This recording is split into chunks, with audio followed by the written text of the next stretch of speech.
To our channel let's visualise India.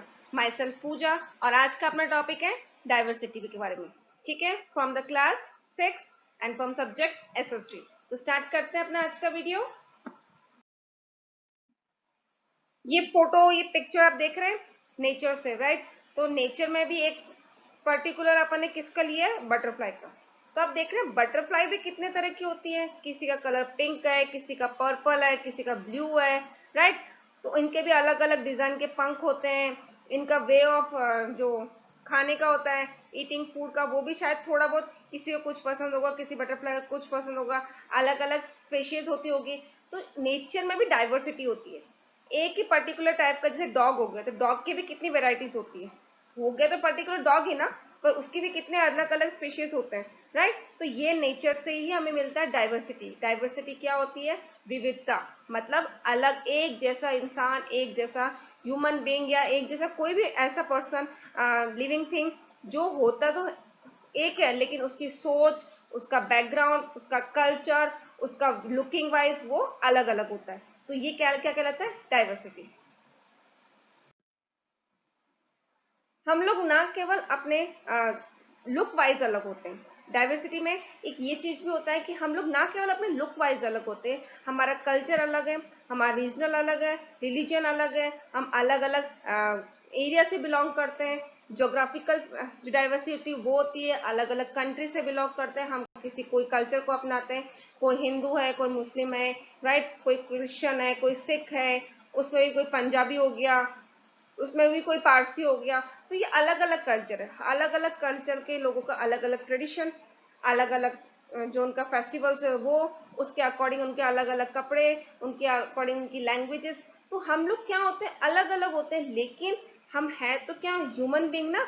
कोई black होता है, कोई व्हाइट होता है, पर इससे क्या फर्क पड़ता है? कुछ फर्क नहीं पड़ता। लेकिन हम है तो एक ह्यूमन बींग, इससे हमें क्या फर्क पड़ता है? कुछ नहीं। लेकिन हमें उस डाइवर्सिटी में एक साथ रहना ही सबसे बड़ी बात है, मिलजुल के रहना ही सबसे बड़ी चीज होती है। तो डाइवर्सिटी का मतलब ये नहीं कि हम अलग अलग होते हुए भी एक साथ नहीं रहे, एक साथ मिल के नहीं काम करें, एक साथ वर्क प्लेस जो अपने ऑफिस है उसमें नहीं रहे, स्कूल्स में नहीं करें, हम उनसे अलग रहे, नहीं।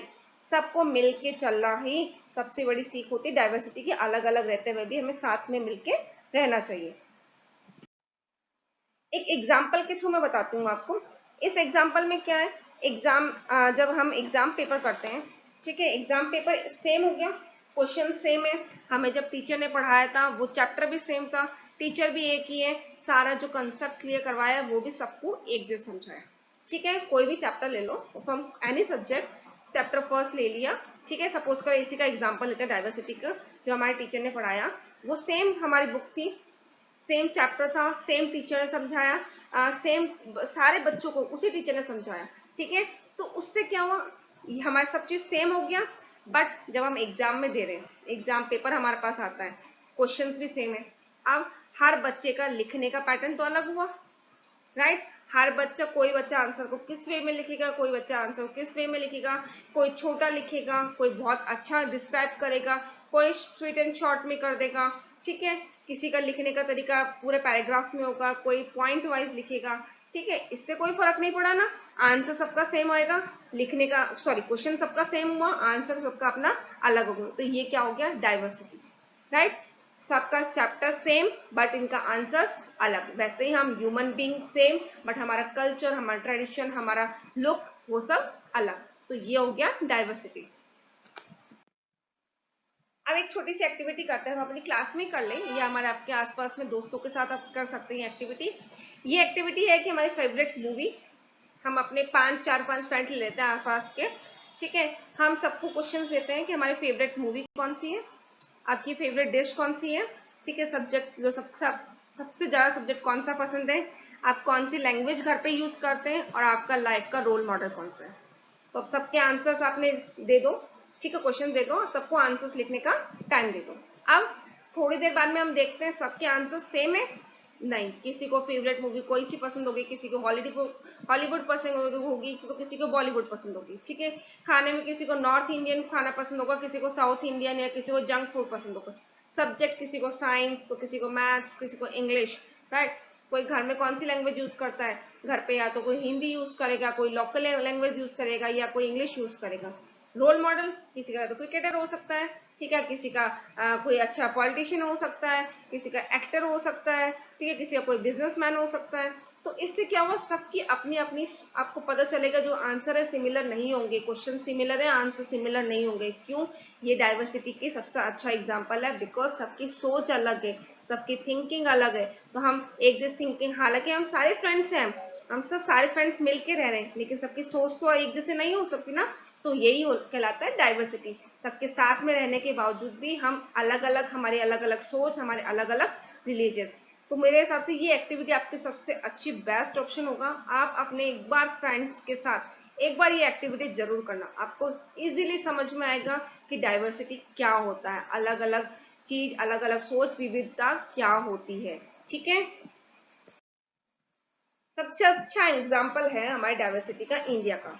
इंडिया में कोई एक पर्टिकुलर एक लैंग्वेज तो नहीं है, इंडिया में कोई पर्टिकुलर एक रिलीजन नहीं है, बहुत सारी रिलीजन है, बहुत सारी कल्चर्स है, बहुत सारे ट्रेडिशंस है। उन अलग अलग कल्चर के अलग अलग लोग, अलग अलग उनके लैंग्वेजेस, अलग अलग उनका फेस्टिवल, बट हम लोग सारे फेस्टिवल मनाते हैं, राइट। हमारे स्कूल्स में सारे फेस्टिवल की छुट्टी होती है, हम लोग सारे सब लोग मिल के आसपास साथ में रहते हैं। ये थोड़ा ना कि यार आप लोग तो यार क्रिश्चियन हैं या आप लोग हिंदू हैं, हम लोग आपके साथ नहीं रहेंगे, ठीक है, ऐसा तो नहीं होता ना। हम लोग सब साथ में रहते हैं, सारी लैंग्वेजेस भी, हम जिस लैंग्वेज एरिया में रहते हैं वो लैंग्वेज आप ऑटोमेटिकली अडोप्ट कर लेते हैं, ठीक है। तो हमारे फेस्टिवल्स भी अलग अलग हो गए, कल्चर्स भी अलग अलग हो गए, हमारे जो ड्रेसअप है वो भी अलग अलग हो गया।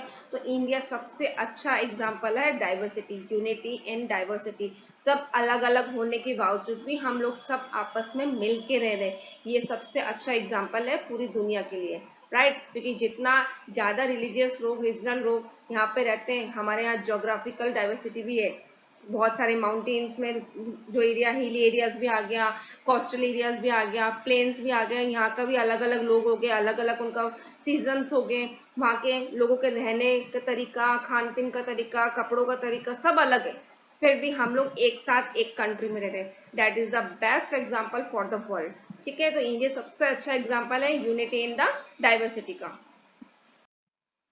अब एक प्रॉपर डेफिनेशन हो जाती है डाइवर्सिटी की। The difference in race, religion, caste etcetera is known as the diversity. मतलब कोई भी पर्सन की, अलग अलग पर्सन की अलग अलग रेस होती है, मतलब उनकी कलर हो गया, उनका रिलीजन हो गया, उनके कास्ट हो गया, इन सब अलग अलग होती है, ठीक है। हर आदमी या पर्सन कोई भी हो गया, वुमेन हो गया, एक जैसे कल्चर के, एक जैसे रिलीजन के, एक जैसे ट्रेडिशन के नहीं हो सकते।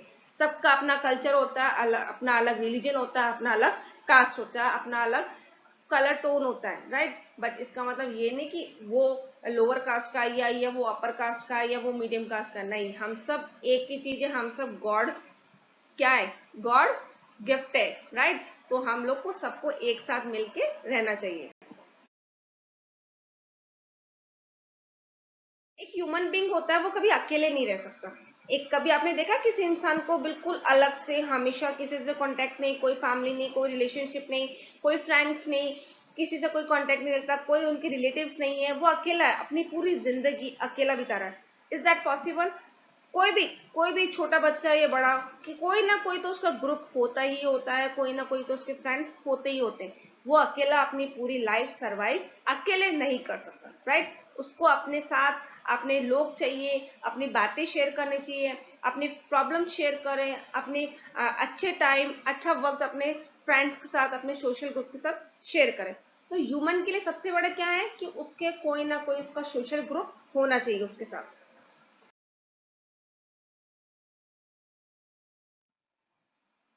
India is a vast country, पता ही है, मैंने लास्ट वीडियो में बताया था, हमारे इंडिया में बहुत सारे कल्चर्स है, बहुत सारे ट्रेडिशंस है, बहुत सारे रिलीजन्स है, राइट।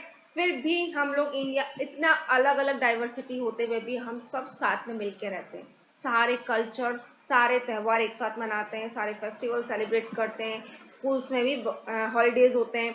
हाँ, कई तरह के लोग बाग ड्रेसेस होती है उनकी, अपने अलग अलग ट्रेडिशन का अपना अलग अलग गेटअप्स होता है, उनके अपनी अलग लैंग्वेजेस होती है, राइट। इतना सारा कुछ होते हुए भी हम इंडिया, अपन सारे लोग कैसे रहते हैं, यूनिटी में रहते हैं, साथ में रहते हैं, ठीक है। एक इतने सारे रिलीजन्स, हिंदू, मुस्लिम, राइट, क्रिश्चियन, सिख, इसके अलावा भी पारसी हो गया, पंजाबी हो गया, राइट, तो इतना सारा ट्रेडिशन, इतने सारे, तो ये सबसे अच्छा एग्जाम्पल है सोशल ग्रुप का, ठीक है, साथ में मिलके रहने का।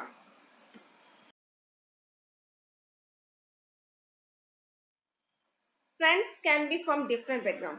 अब सोशल ग्रुप में रहेंगे तो ऑब्वियसली हम सोसाइटी में रहेंगे तो हमारे कोई ना कोई फ्रेंड बनेगा, ठीक है, चाहे वो फ्रेंड अलग, हमारे कल्चर से अलग हो, हमारे ट्रेडिशन से अलग हो, राइट, चाहे उनका कलर टोन कैसा भी हो, वो कोई और रिलीजन से बिलोंग करता हो, वो कोई और स्टेट से बिलोंग करता हो, हमें इससे फर्क नहीं पड़ता। हम फ्रेंड्स बनाते हैं तब हम ये नहीं देखते कि वो कौन सा रिलीजन का है, राइट। हम फ्रेंड्स कैसे बनाते हैं कि हमारी थिंकिंग मिलनी चाहिए, हम उसके साथ रहे तो हमें अच्छा लगे, हम अपनी प्रॉब्लम्स शेयर कर सकें, वो जब हमें प्रॉब्लम हो तो वो हमारी हेल्प करे या हम उसकी हेल्प करें, राइट। तो फ्रेंड्स बनाने से पहले हम देखते हैं कि वो कौन सा कल्चर का है, कौन सा ट्रेडिशन का है, कौन सा रिलीजन का है, कौन सा स्टेट का है, या वो कौन सी लैंग्वेज यूज करता है।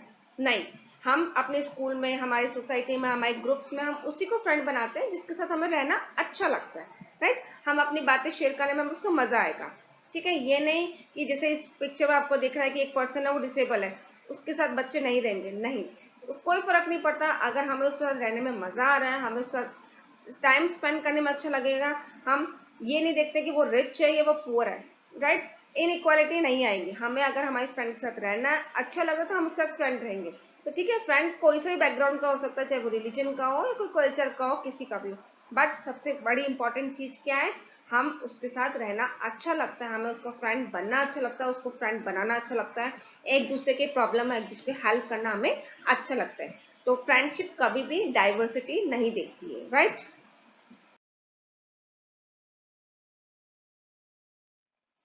एक एग्जाम्पल है अपने इसमें, हमारी एनसीईआरटी बुक में, समीर एक एंड समीर टू। मैं इसकी स्टोरी सुनाती हूँ आपको।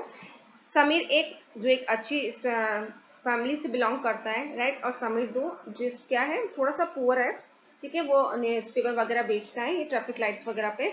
तो ये जो समीर एक है वो स्कूल्स वगैरह कहीं आता जाता है, तो वो अपनी साइकिल में जाता है। तो समीर दो क्या करता है, उसको इंग्लिश न्यूज़पेपर शो करता है, उसको लगता है कि वो अच्छा दिख रहा है तो अच्छा पढ़ा लिखा होगा, अच्छे स्कूल का, तो वो इंग्लिश न्यूज़पेपर शो करता है। तो वो बोलता है कि नहीं, मुझे तो हिंदी लेना है। तो उसको बहुत शॉक्ड होता है समीर दो को कि यार ये हिंदी क्यों ले रहा है, ये तो अच्छी इंग्लिश बोल सकता है। तो वो समीर एक बोलता है कि क्यों, मैं हिंदी पढ़ सकता हूँ, this is my subject in our school, why don't I. तो वो बोलता है यार क्यों, आप ये सब्जेक्ट क्या होता है। तो तभी वो रेड लाइट ऑन हो जाती है, ग्रीन लाइट में कन्वर्ट हो जाती है, तो वो चला जाता है। अगले दिन वो वापस आता है तो उसको हिंदी न्यूज़पेपर देता है, अगेन वो उसको पूछते हैं यार ये सब्जेक्ट क्या होता है। वो बोलता है कि सब्जेक्ट वो जो हम स्कूल में पढ़ते हैं। अगेन वापस ग्रीन लाइट हो जाती है तो वापस वो चला जाता है। फिर वो अगले दिन वापस उसको मिलता है तो वो उनकी थोड़ी बातचीत होती है, तो वो बताता है कि मेरा नाम समीर है। तो वो बोलता है यार मेरा नाम भी समीर है, ठीक है। तो वो अपने बारे में आपस में थोड़ी सी बातें शेयर करते हैं। समीर का मतलब क्या होता है, अब वो जो हिंदू होता है वो बोलता है, जो समीर एक होता है वो हिंदू होता है, वो बोलता है कि समीर का मतलब होता है हनुमान जी का एक नाम होता है, राइट। तो वो अपने बारे में बताता है कि तुम कभी स्कूल गए हो, समीर दो से पूछता है। बोल नहीं, मैं कभी नहीं गया, मैं बचपन से यहाँ पे पहले अपनी मम्मा के साथ यहाँ पे काम सीखा था, काम मम्मा कराती थी, अब वो यहाँ नहीं है, वो मेरठ में है। अगेन ग्रीन लाइट हो जाती है, वो चला जाता है। अगले दिन वापस मिलता है, वो बोलता है मेरा भी नाम समीर है, राइट। तो वो बोलता है कि अच्छा आपसे क्या हुआ, समीर एक एंड समीर दो, दोनों हैंडशेक करते हैं, राइट। फिर वो अगले दिन जब मिलता है तो वो बोलता है कि मैं मुझे जाना पड़ेगा वहां, मेरठ में कुछ प्रॉब्लम हो गई है। तो वो बोलता है यार वहां पे तो कुछ ऐसे दंगे वगैरह सब हुए। बोला हाँ, मैं मॉमडन समीर हूँ, राइट। अगले 2-3 दिन तक वापस वो देखता है तो वहां पे ट्रैफिक लाइट में वो समीर नहीं होता है, ना कोई न्यूज़पेपर में उनकी इन्फॉर्मेशन होती है, ना कुछ होता है, हो सकता है वो मेरठ चला गया हो, ठीक है। तो ये इक्वालिटी, इनइक्वालिटी शो करता है।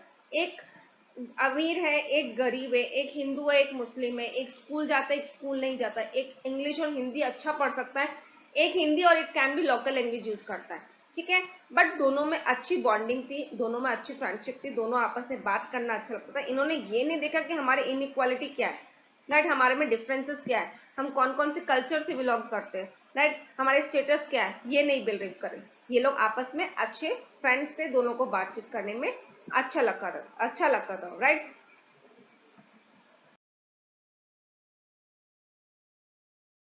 ये हमारे कल्चर में, हमारे हिंदू जो ट्रेडिशन है उसमें एक स्टोरी है कृष्ण और सुदामा की। ये भी कुछ कुछ समीर एक और समीर दो से मिलती है, राइट। सुदामा जी जो ब्राह्मण थे और कृष्ण जी जो एक बहुत बड़े राजा थे, द्वारका के, मथुरा के राजा थे, राइट। पर दोनों में ये अमीरी और गरीबी का कोई फर्क आया नहीं। आपने भी अपनी मामा से या दादी से, नाना नानी से, किसी भी से स्टोरी सुनी होगी कि कृष्ण की और जो सुदामा की दोस्ती थी वो बहुत ज्यादा क्लोज थी। दोनों के बीच में स्टेटस बिल्कुल भी नहीं आया, अमीरी गरीबी बिल्कुल भी नहीं आई। एक राजा था, एक गरीब ब्राह्मण था, एक आराम से खूब पैसों में रहता था, कोई कमी नहीं थी, और एक क्या था, बहुत गरीब था जो अपने बच्चों का भी पेट मुश्किल से भर पाता था। बट जब सुदामा जी कृष्ण जी के पास आए, जो उनको हेल्प चाहिए थी, तो कृष्ण जी ने बिना हिचक के उनकी हेल्प करी। तो ये सबसे अच्छा एग्जाम्पल है हमारे हिंदू जो ट्रेडिशंस है, जो हम बुक्स में पढ़ा है, ये इसका।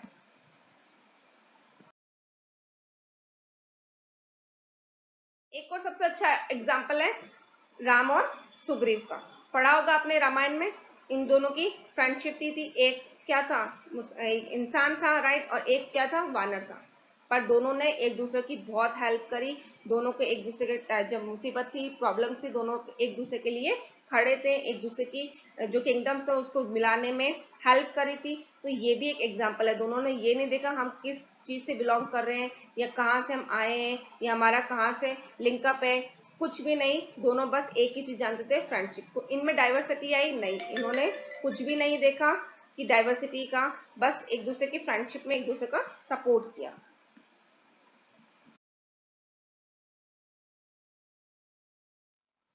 इंडियन गवर्नमेंट का भी सबसे अच्छा ये वर्क है right to education.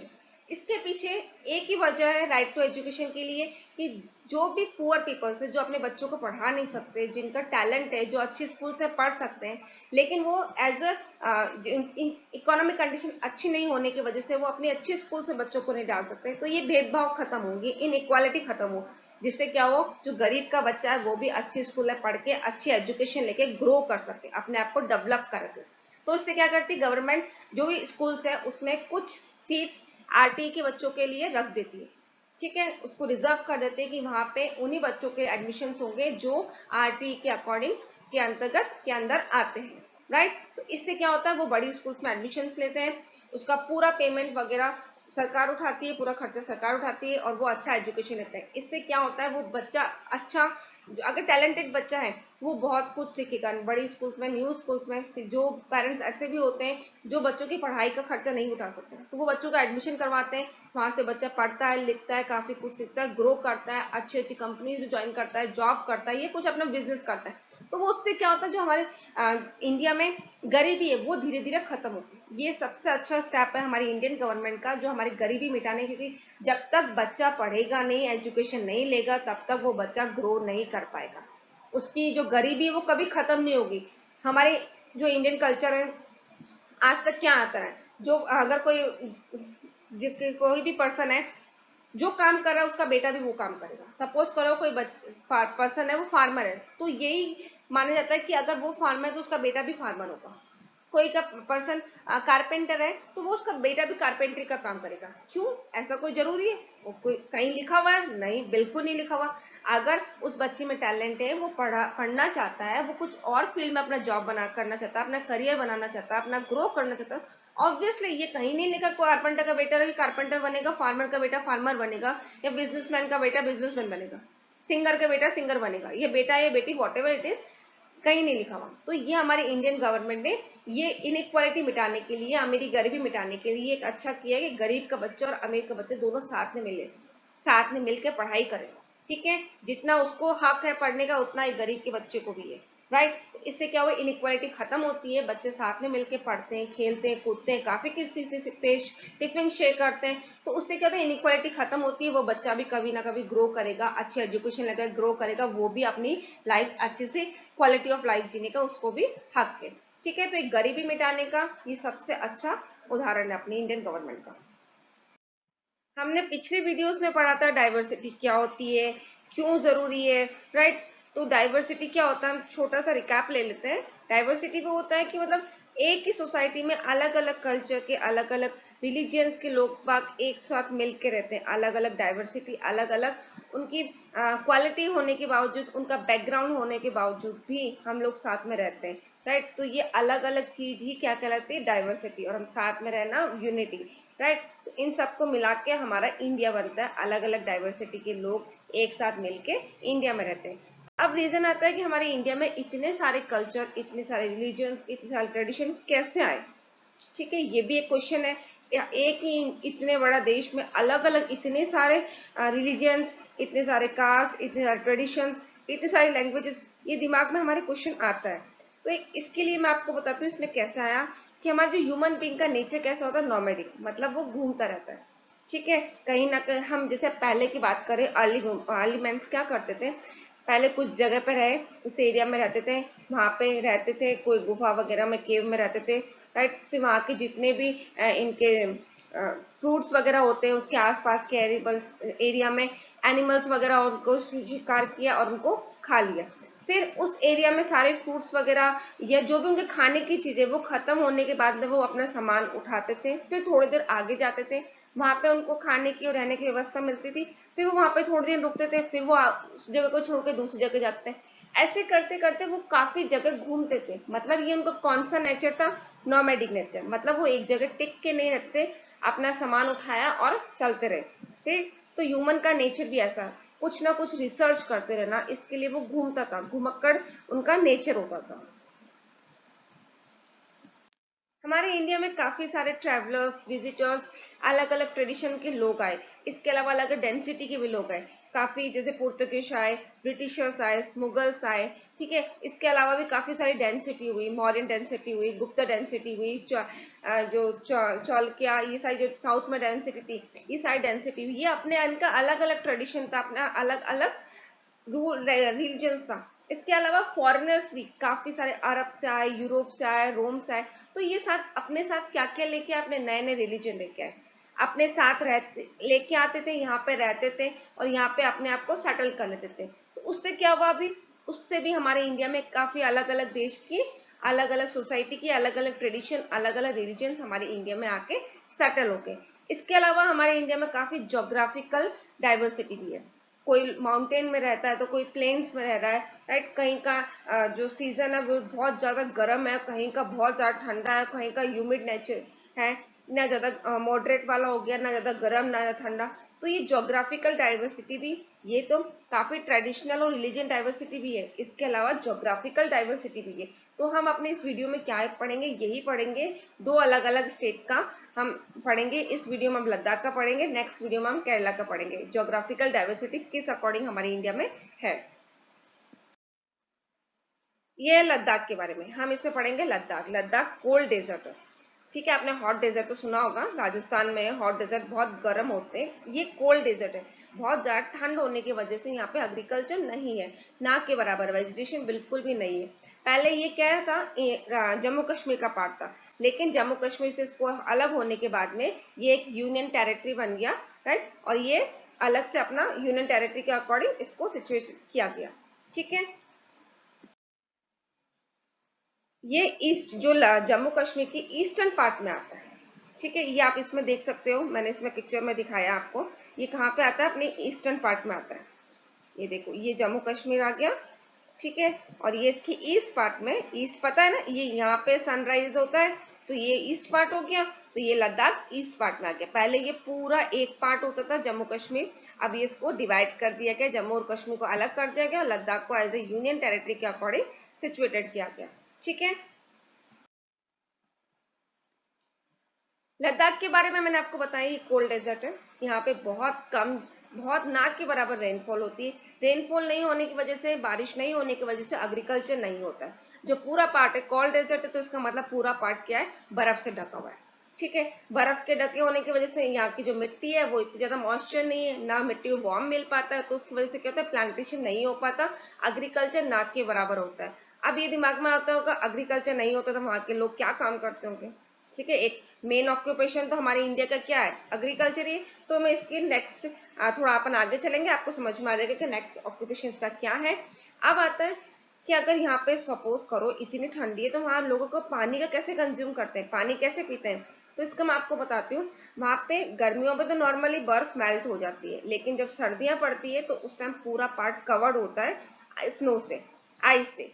In that case वो वहां पे जो आइस का एक टुकड़ा लेते हैं, पीस लेते हैं उसको, गर्म करते हैं, गर्म होने से आइस मेल्ट होती है, उस पानी को वो अपने खाने में, पीने में, नहाने में, अपने और बाकी कामों में यूटिलाइज करते हैं, यूज करते हैं। ठीक है, तो ये कोल्ड डेजर्ट होने की वजह से इसमें एग्रीकल्चर बिल्कुल ना के बराबर ही होता है और पूरा पार्ट किसमें, स्नो में कवर्ड होता है। ठीक है, अब मैंने आपको बताया कि इनका मेन ऑक्यूपेशन क्या होता है। इनका मेन ऑक्यूपेशन एक है, सबसे मेन ऑक्यूपेशन तो यही है कि स्पेशल टाइप की एक गॉट होती है इनके यहाँ पे।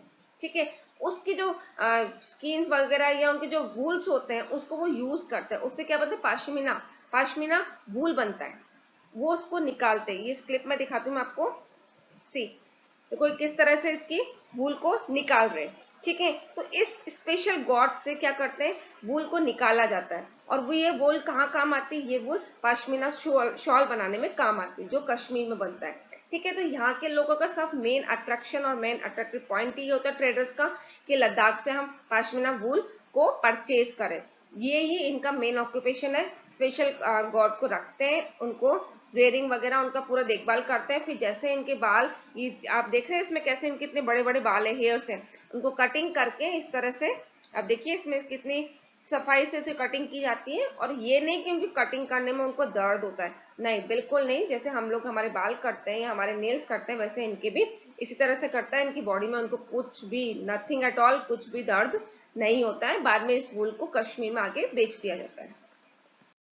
अभी मैंने बताया कि ये लोग जो कश्मीर के जो ट्रेडर्स होते हैं उनका मेन काम ही होता है लद्दाख से अच्छी टाइप की वूल को परचेज करना। वहां के लोग इस क्वालिटी वाली वूल को, अच्छी क्वालिटी वाली वूल को बाहर बेच देते हैं, यही उनका बिजनेस होता है। उसको वो बकायदा अच्छी प्राइस में, ये नहीं कि बहुत ज्यादा हाई प्राइस में, लेकिन इतना कि वो अपने सर्वाइविंग कर सके उतने में उसको बेच दिया जाता है। बाद में इसको फैक्ट्रीज में इसको वूवन किया जाता है, मतलब उसकी सिलाई बुनाई की जाती है इनसे। ऑब्वियसली ये तो बिल्कुल कच्चा रहता है ना, तो इनकी सफाई करके इनको एक एक धागा थ्रेड निकाला जाता है, फिर उसको इनको पूरा वीविंग किया जाता है, मतलब इनकी बुनाई की जाती है और फिर वो पाशमीना शॉल बनता है। और पाशमीना शॉल ना केवल इंडिया में, होल पूरे वर्ल्ड में, ऑल ओवर वर्ल्ड में भी बहुत फेमस है। क्यों, ये बहुत ज्यादा गर्म करता है।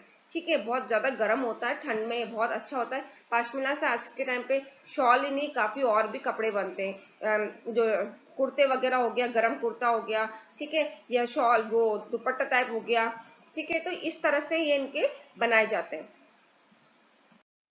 अब इनका ट्रेडिशन, इनका जो रिलीजन है वो कौन सा है, वहां पे मोस्टली लोग बुद्धिज्म और इस्लाम धर्म के होते हैं। बुद्धिज्म को अपनाया जाता है, भगवान बुद्ध की पूजा की जाती है। इस्लाम मुस्लिम लोगों के स्टैब्लिश है, वहां पे है, काफी सारे हैं। तो इन दोनों का ही मेन सबसे ज्यादा वहां पे रिलीजियस लोग रहते हैं। और वैसे भी लद्दाख बहुत ज्यादा फेमस है बुद्धिज्म के लिए। लद्दाख को लिटिल तिब्बत भी कहा जाता है। रीजन क्या है इसका पीछे, इसके पीछे का रीजन ये है कि जो वहां के लोग थे, लद्दाख से ही तिब्बत के थ्रू बुद्धिज्म, सॉरी, लद्दाख के थ्रू ही तिब्बत बुद्धिज्म गया था। बुद्ध जो रिलीजन था वो वहां तक तिब्बत कैसे पहुंचा था, वाया लद्दाख। ठीक है, तो वही रास्ता है। वहां के जो पासेस है, ये आप देख रहे हैं पासेस, ये वाले पासेस है। ठीक है, ये पासेस, मतलब पासेस का मतलब होता है जब दो वैलीज के बीच के जो रास्ता होता है उसको बोलते हैं पासेस। ठीक है, तो इसी रास्ते से होके तिब्बत जाया जाता है और इसी वाया लद्दाख होते हुए भी जो हमारा बुद्धिज्म धर्म है वो वहां पे पहुंचा था। ठीक है, तो वहां के लोगों के लिए, यहाँ के लोग वहां पे भी परचेज, सेल आउट वगैरह करते हैं, बिजनेस वगैरह करते हैं। इस पाशमीना वूल के अलावा भी वहां पे टेक्सटाइल का काम होता है, स्पाइसेस का काम होता है, रॉ सिल्क का काम होता है, कटा जो कारपेट्स होते हैं उनका भी काम होता है। ठीक है, और वो किसके थ्रू होके जाते हैं, पासेस के थ्रू, यही उनका रास्ता होता है और वो यही तिब्बत से होके निकलते हैं। Buddhism reach Tibet via Ladakh only, मैंने अभी आपको बताया ये तिब्बत, जो बुद्ध धर्म है वो वहां पे लद्दाख होते हुए ही वहां पे गया था तिब्बत, इसलिए इसको लिटिल तिब्बत भी कहा जाता है। अब ट्रेडिशन के बारे में, मैंने आपको कहा वहां पे बुद्धिज्म में नहीं, इस्लाम धर्म के लोग भी रहते हैं, तो ये दोनों मिल के रहते हैं, ऐसे नहीं कि लड़ाई झगड़ा करते हैं। कोई फेमस इनका कैसा सॉन्ग होता है वो दोनों मिल के ही गाते हैं। कोई भी उनका ओकेजन होता है, कोई फेस्टिवल वगैरह होता है, कोई ट्रेडिशन होता है उनका, उसमें ये लोग मिल के आपस में ये सॉन्ग को गाते हैं। वहां के लोग मोस्टली क्या करते हैं, ऑब्वियसली गॉट वगैरह रखते हैं, एनिमल्स को रखते हैं, डोमेस्टिक एनिमल्स को पालते हैं, तो वहां पे मिल्क के प्रोडक्ट्स को ज्यादा किया था। इसके अलावा याक, सुन देखा ना, वाइफ और याक हम बचपन में पढ़ते आए हैं, राइट, तो उसको भी पाला जाता है। उससे भी उनको एज अ जो भारी चीज होता है ढोने का काम आता है, उनके ऊपर सामान रख के एक जगह से दूसरी, क्योंकि वो ऑब्वियसली माउंटेनियस एरिया है, ठीक है, डेजर्ट एरिया है, तो वहां पे रख के उसको एक जगह से दूसरी जगह ले जाया जाता है, राइट। केरला अपने इंडिया के साउथ वेस्ट कॉर्नर में सिचुएटेड है, ठीक है। आप देख सकते हैं जो हमने लद्दाख पढ़ा था, लद्दाख कहाँ पे था, नॉर्थ पार्ट में अपने इंडिया के, जो बिल्कुल जम्मू कश्मीर के पास में था, ये अपने इस तरफ था, ठीक है। और अब जो केरला के बारे में पढ़ रहे हैं वो साउथ वेस्ट कॉर्नर पे, ठीक है। तो ये ज्योग्राफिकल डाइवर्सिटी है कि एक नॉर्थ पार्ट पे है, उसका क्लाइमेट, उसका ट्रेडिशन, वहाँ के खान पीन, उनका लैंग्वेज बिल्कुल अलग है फ्रॉम केरला। तो नॉर्थ साउथ ईस्ट वेस्ट के ज्योग्राफिकल डाइवर्सिटी का हम एग्जाम्पल पढ़ रहे हैं केरला के बारे में। केरला को आप देख सकते हैं, यहाँ पे जो ये वाला पार्ट है वो बिल्कुल सी से, पानी है मतलब समुद्र है, ठीक है। और ये वाला पार्ट किससे कवर्ड है, हिल से, माउंटेन से। तो यहाँ पे बे ऑफ बंगाल के आने की वजह से ये पूरा जो बीच एरिया हो गया साइड का, ठीक है, ये जो एरिया होगा बीच एरिया हो गया, और यहाँ का आने की वजह से लैंड पार्ट पोर्शन हो गया। तो इस वजह से यहाँ का क्लाइमेट थोड़ा सा हमिड है, ना ज्यादा गर्मी होती है ना ज्यादा ठंडी पड़ती है। जो मानसून एंटर करता है वो भी हमारे इंडिया का केरला से सबसे पहले केरला में एंटर होके बाकी पूरे इंडिया में फैलता है, ठीक है। जो बे ऑफ बंगाल, अरेबियन से, यहाँ से पूरा मानसून इंडियन ओशन से बन के पूरा मानसून एक्टिव होके अपने इंडिया में एंटर करता है। तो सबसे पहला प्लेस ही केरला होती है जहाँ पे सबसे पहले बारिश स्टार्ट होती है। गॉड्स ओन कंट्री भी कहा जाता है, क्यों, क्योंकि यहाँ का नेचर और एनवायरनमेंट बहुत अच्छा है। यहाँ का बिल्कुल टूरिस्ट अट्रैक्टिव प्लेस है, ठीक है। बहुत ज्यादा बीचेस है, ना ज्यादा गर्मी पड़ती है ना ठंड पड़ती है। जो एनवायरनमेंट है वो बहुत ज्यादा फ्रेंडली है, मतलब बहुत ज्यादा, ना ज्यादा गर्मी है ना ठंडी, तो इसकी वजह से टूरिस्ट बहुत ज्यादा यहाँ पे आना पसंद करते हैं। जो नेचर है बहुत ज्यादा खुल के बाहर आता है, मतलब बहुत ज्यादा अट्रैक्टिव होता है, कोकोनट ट्रीज बहुत ज्यादा है, बोट्स वगैरह चलती है, तो इस वजह से इसको गॉड्स ओन कंट्री भी कहा जाता है।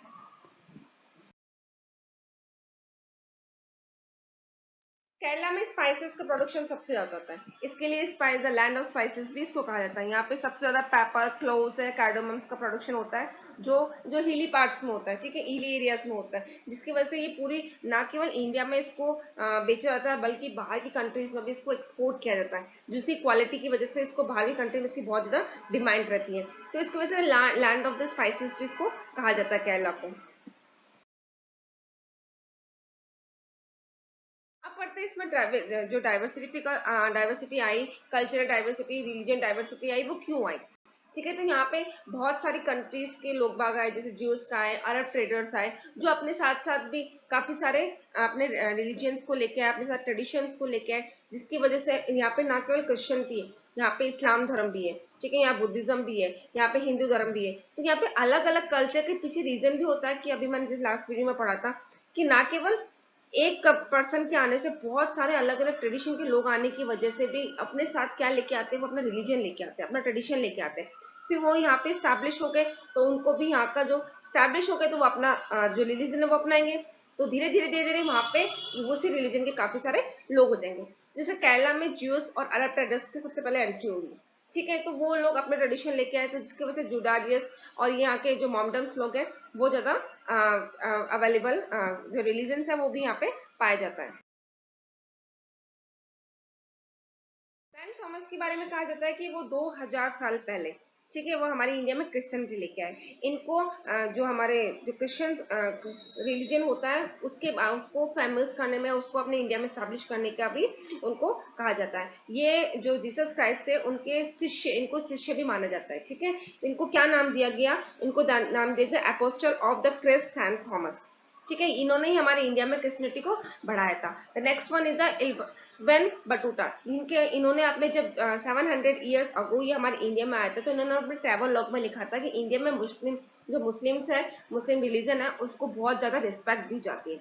ये अपना ट्रैवल लॉग लिखते थे। मतलब ट्रैवल लॉग क्या होता है, जो पर्सन जिस जिस कंट्री में घूमता है वहां के बारे में वो अपने ट्रैवलिंग के एक्सपीरियंस, अपनी जर्नी के एक्सपीरियंस लिखते हैं। तो उन्होंने अपनी जो एक्सपीरियंस ट्रैवल ब्लॉग में लिखी थी, उसमें इन्होंने कहा था कि इंडिया में मुस्लिम को सबसे ज्यादा रिस्पेक्ट दी जाती है। तो इन ये अपने साथ में क्या लेके आए, अपने जो रिलीजन थे वो भी लेके आए, और अपनी से बुक्स में उन्होंने दिखाया कैसे मुस्लिम लोग यहाँ पर रहते हैं, कैसे मिलजुल के रहते हैं, इनका क्या क्या ट्रेडिशन है, इनका क्या क्या रिलीजन्स है। और एक ही कंट्री में बहुत सारे धर्म के लोग, बहुत सारे रिलीजन के लोग रहते हुए भी आपस में मिलजुल के हर फेस्टिवल सेलिब्रेट करते हैं, हर अपना कम्युनिटी बनाते हैं, अपना मिलजुल के रहना, आपस में लड़ाई झगड़ा नहीं। तो इस तरह से अलग अलग कंट्रीज के लोग हमारे यहाँ के इंडिया में स्टैब्लिश होते हैं और अपने जो रिलीजन अपने यहाँ पे बनाते हैं।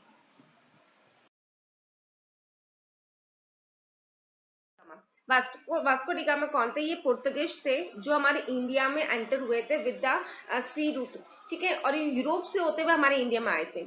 इन्होंने हमारे इंडिया को डिस्कवर किया था, नहीं तो जो वेस्ट कंट्रीज थी ये नहीं जानती थी कि यहाँ पे इंडिया के नाम से कोई ऐसी कंट्री भी है।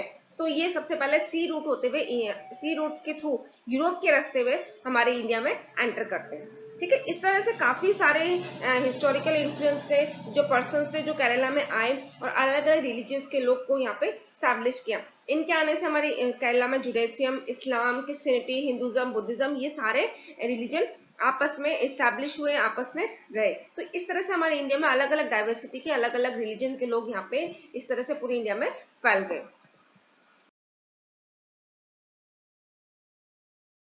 केरला में ये सबसे ज्यादा है चाइनीज नेट भी बोला जाता है, इसको चीना वाला भी कहते हैं। ये अपने नाम से दिख रहा है कि चाइना से, चाइना का प्रोडक्शन है, चाइना का जो प्रोडक्ट है जो हमारे यहाँ पे हम केरला के पर्सन यूज करते हैं। ये किस तरह से काम आता है? ये एक तो फिश को पकड़ने में, क्योंकि वो सी एरिया, ठीक है, जो बीच एरिया, तो वहां के लोगों का सबसे मेन ऑक्यूपेशन क्या हुआ? मछलियों को पकड़ के बेचना, ठीक है। वो उनका फूड भी होता है और वो उनको एज ए बिजनेस के लिए, ट्रेडर्स के लिए भी काम में लेते हैं। तो आप ये देख सकते हैं, आप ये जो पिक्चर है, ये जो वीडियो है, इसमें आप देख सकते हैं कि किस तरह से ये चीना वाला जो नेट है ये इस तरह से इसमें डाला जाता है। और बहुत ज्यादा, अगर हम छोटा नेट यूज करते हैं तो बहुत कम फिश पकड़ में आती है, लेकिन अगर हम इसको यूज करते हैं तो बहुत ज्यादा क्वांटिटी में हम फिश को एक साथ पकड़ के निकाल सकते हैं। तो टाइम सेविंग होता है, ठीक है, फटाफट काम हो जाता है और बहुत ज्यादा हाई प्रॉफिट भी मिल जाता है। जो वहाँ के मछुआरे होते हैं, फिशरमैन होते हैं, उनको बहुत ज्यादा प्रॉफिट का भी होता है। लेकिन जब मानसून टाइम होता है तो इस टाइम उन लोगों के साथ सबसे बड़ी प्रॉब्लम होती है कि वो समुद्र में नहीं जा सकते, ठीक है, रिवर्स में नहीं जा सकते, क्योंकि उस टाइम जो सी लेवल होता है वो बहुत ज्यादा बढ़ जाता है। तो उस टाइम वहाँ के लोगों के लिए सबसे बड़ी प्रॉब्लम होती है कि वो ऑक्यूपेशन, वो अपना घर कैसे चलाए। तो इस टाइम भी वो अपना पहले से अपना सेविंग करके रखते हैं या दूसरा अपना काम देखते हैं। इसके टाइम 3-4 महीने होते हैं बारिश का, तो उस टाइम दूसरा काम, ये काम ना करके दूसरा काम करके अपना घर का खर्चा चलाते हैं। चीना छती है, ये वही मटेरियल का यूज करते हुए, जो चीना छती जैसे मटेरियल भी होता है उससे बर्तन बनाए जाते हैं, ठीक है। तो वो बर्तनों को यूज करके, ये स्पेशल टाइप के बर्तन होते हैं जो वहाँ के लोग यूटिलाइज करते हैं, यूज करते हैं अपने खाना बनाने में, खाना खाने में, ठीक है। तो वहाँ के लोग सारे इस तरह से, चीना छती एक मटीरियल होता है जिसके थ्रू ये घर के यूटेंसिल्स होते हैं उसको बना के वो कंज्यूम करते हैं।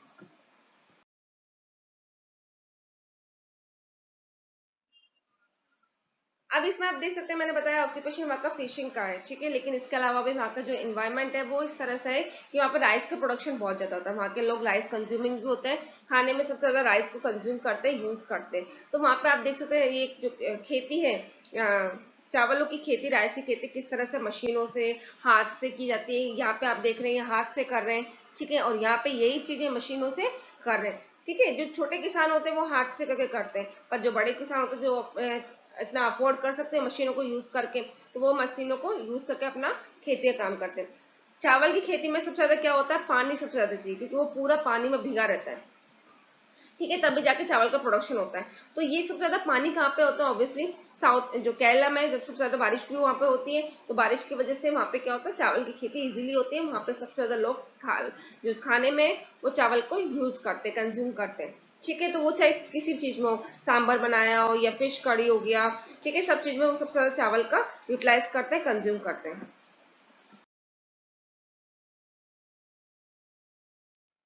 वहाँ का सबसे ज्यादा फेमस जो फेस्टिवल है, ये हम भी सुनते हैं, ओणम है, ठीक है। ओणम के टाइम पे ये लोग बहुत सारा ट्रेडिशन सॉन्ग्स वगैरह होता है, ठीक है, बोट रेस होती है जो सबसे ज्यादा फेमस है ऑल ओवर इंडिया में, ना केवल इंडिया में, वर्ल्ड में भी सबसे ज्यादा फेमस है बोट रेस, ठीक है। उसके अलावा ये लोग क्या करते हैं? रंगोली वगैरह बनाते हैं, सॉन्ग्स वगैरह होता है, रसम इनका तो सबसे ज्यादा खाना का होता है। इस तरह से ही प्रोग्राम रखते हैं और ये खाने की चीजें को अपना नई नई न्यू डिशेस बनाई जाती है, सब लोग गीत वगैरह गाते हैं, सॉन्ग्स वगैरह गाते हैं, ठीक है। तो इस तरह से वहाँ का लोग ओणम फेस्टिवल सबसे ज्यादा वहाँ का फेमस फेस्टिवल होता है।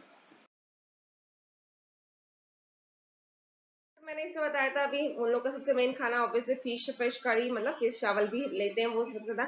इसके अलावा भी ये आप इसमें देख रहे हैं, इस वाले में बहुत अलग अलग तरह के आइटम्स हैं। ठीक है, रसम हो गया जो सबसे ज्यादा फेमस है, जो सबसे ज्यादा चावल के साथ खाते हैं। रसम क्या होता है, एकदम सूप जैसा होता है जो खट्टा सा होता है, ठीक है, जो उनको चावल के साथ यूज करते हैं। इसके अलावा भी ये बाकी बहुत सारी चीजें हैं जो वहाँ का फेमस का खाना है वहाँ का। ठीक है, आई होप गाइस आपको ये टॉपिक अच्छे से समझ में आया होगा, अच्छे से क्लियर भी होगा। डाइवर्सिटी छोटा सा चैप्टर है, मैंने एक सिर्फ एग्जांपल्स के अकॉर्डिंग आपको समझाया। ठीक है, नेक्स्ट में पढ़ेंगे अपन कि हम अलग अलग डाइवर्सिटी, अलग अलग लोग, अलग अलग कल्चर के होते हुए भी हमारा सोशल ग्रुप, हमारे फ्रेंड्स कैसे बनते हैं। हम अलग अलग कल्चर के होते हुए भी हमारे जो फ्रेंड्स है ग्रुप है वो अलग अलग कास्ट का है, अलग अलग ट्रेडिशन का है, राइट। तो वो कैसे होता है, क्या होता है, हम सोशल ग्रुप हमारे लिए क्यों जरूरी होता है। तब तक के लिए bye guys, till then bye bye, and yes, like my video, share my video and subscribe my channel. Till then, bye bye guys.